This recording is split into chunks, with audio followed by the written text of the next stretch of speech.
మీ business ఏదైనా మీ ఊర్లో promotion చేయాలంటే అది సుమన్ టీవీతోనే సాధ్యం. ఇప్పుడే సంప్రదించండి. ఇటీవల కాలంలో 2, 3 ప్రధాన సమస్యలు చర్చకు బాగా వస్తున్నాయి రాజకీయాల్లో. ఒకటి, దేశవ్యాప్తంగా జరిగిన నీట్ పరీక్షా పత్రాల లీకేజీ, దాంట్లో లక్షల కుంభకోణాలు జరిగినాయనే ఆరోపణలు వస్తున్నాయి. కానీ కేంద్ర ప్రభుత్వం సక్రమంగా స్పందించట్లేదు ఇప్పటి వరకు. ఇది కేంద్ర ప్రభుత్వం యొక్క పూర్తి వైఫల్యంగా మేము భావిస్తున్నాం.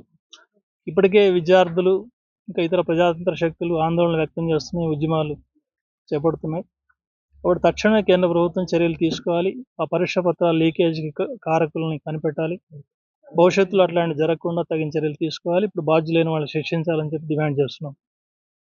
అదే రకంగా సింగరేణి ప్రైవేటీకరణ మొదటి నుంచి కూడా సిపిఎం పార్టీ ఒక వైఖరి చెప్తోంది. బొగ్గు గనులు ప్రైవేటీకరణ చేయకూడదు.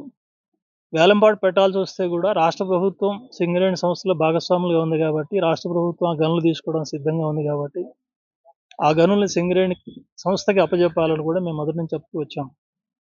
కానీ అది పాటించకుండా ఇప్పుడు ప్రైవేట్ వేలానికి కూడా అవకాశం ఇచ్చే విధంగా వేలంపాట్లు పెడుతున్నారు. ఈ వేలంపాటు రాష్ట్ర ప్రభుత్వం కూడా చూసి చూడనట్టుగా వదిలేస్తున్న పరిస్థితి ఉంది. ఇది సరైనది కాదు. ఖచ్చితంగా సింగరేణి సంస్థకే ఆ బొగ్గు బ్లాక్లు వచ్చే విధంగా చర్యలు తీసుకోవాలని కోరుతున్నాం. ఇది ఒకటే కాదు, గతంలో ఆంధ్ర తెలంగాణ విడిపోయినప్పుడు తెలంగాణ అభివృద్ధి కోసం అనేక చర్యలు చేపడ్డ చట్టంలో పొందుపరచబడినాయి.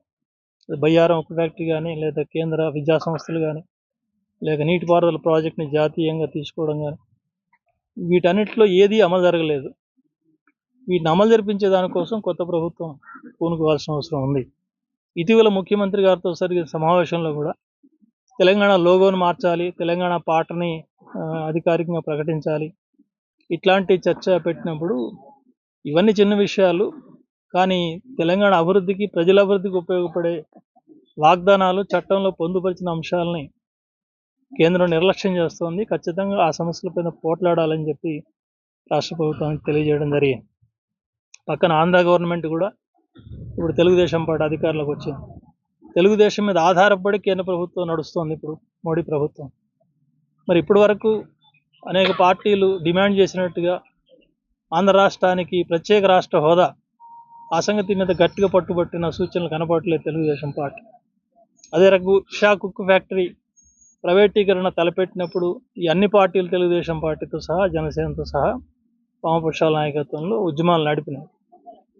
మరి ఇప్పుడు ప్రభుత్వాన్ని సమర్థించే కీలకమైన పొజిషన్లు ఉన్నప్పుడు స్పష్టమైన ప్రకటన కేంద్ర ప్రభుత్వం నుంచి, మోడీ గారి నుంచి వచ్చేట్టుగా ఆ పార్టీలు ప్రయత్నం చేయాల్సిన అవసరం ఉంది. ఈ రకంగా ఆంధ్ర, తెలంగాణ తెలుగు ప్రజలకు సంబంధించిన సమస్యలు స్పష్టంగా పరిష్కారం జరిగేటట్టుగా ఈ పార్టీలు కేంద్ర ప్రభుత్వం ఒత్తిడి చేయాలని మేము కోరుతున్నాం. ఈ రాష్ట్రంలో జరుగుతున్న పరిపాలనలో ఇప్పటికీ ఇంకా కొన్ని సందేహాలు ఉన్నాయి. చేసిన వాగ్దానాలు అమలు జరుపుతారా లేదా, రైతు బంధు పూర్తిగా అమలు చేస్తారా, లేక 2 లక్షల రుణమాఫీ ఏ విధంగా అమలు చేస్తారు, వాటిని తగ్గించే ప్రయత్నాలు జరుగుతున్నాయి. అదే రకంగా వ్యవసాయ కార్మికులు కనీస వేతనాలు మన 12,000 రూపాయల చొప్పున వాళ్లకు వ్యవసాయ కార్మిక బంధు అమలు చేస్తామని చెప్పిన వాగ్దానం అమలు కాలేంత వరకు ఇలాంటి కీలకమైన వాగ్దానాలు అన్నీ కూడా తక్షణమే అమలు జరపాలని ముఖ్యమంత్రి రేవంత్ రెడ్డి గారికి, ప్రభుత్వానికి విజ్ఞప్తి చేస్తున్నాం.